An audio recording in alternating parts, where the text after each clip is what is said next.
Hello, I'm Carly Ann, holistic attachment coach, helping you to move from insecure attachment to secure.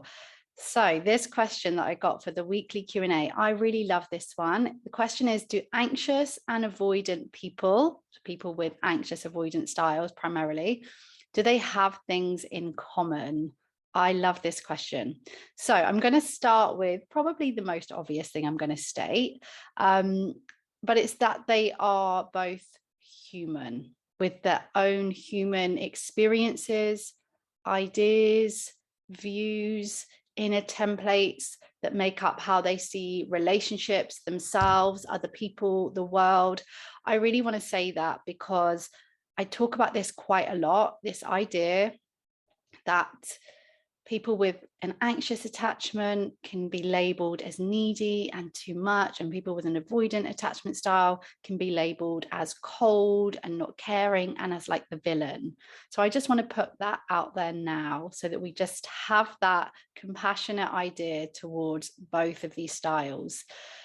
So the first, I'm going to give you 3 similarities. There are plenty, to be honest with you, differences as well, but we're talking about similarities today.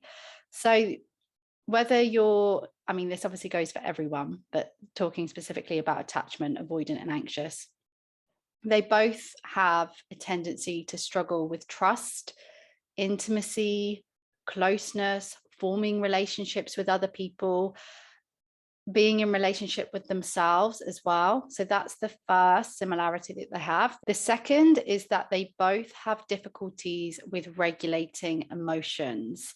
This can be particularly tricky to see in the avoidant tendencies because it can seem like they don't care. It can seem like they're not having a reaction, but we know that that's not what's happening internally.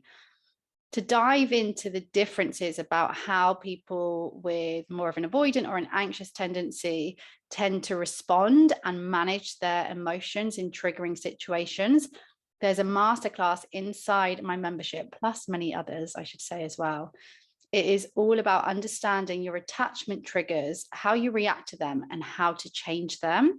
So that's waiting for you inside. And I go into a lot of detail around what happens for both people when they are triggered and how both of them can help themselves to manage their emotions. So perhaps someone who's avoidant who tends to shut down or push things away, or someone who's anxious who goes into that state of panic and fear. So you'll find all of that inside my masterclass in the membership Follow Your Fire, which is for all things attachment styles and rediscovering yourself. The next similarity is like the biggie. It's the one that really underlies the strategies, the templates, the whole being, whatever your attachment style. Is the fear of abandonment. Okay, everyone has this. Secure people have this. It's just particularly intense for those with an insecure attachment. It's a very deep fear, the fear of being abandoned. They just have different strategies when that fear is triggered or when it's coming up, which is usually through relationship stress, threats, those kind of things. So they are 3 similar. Actually, I think I gave you about 4 similarities between anxious and avoidant strategies, styles. I hope that was useful. Do not forget, you are enough, you are lovable, you are so, so worthy, and you're irreplaceable.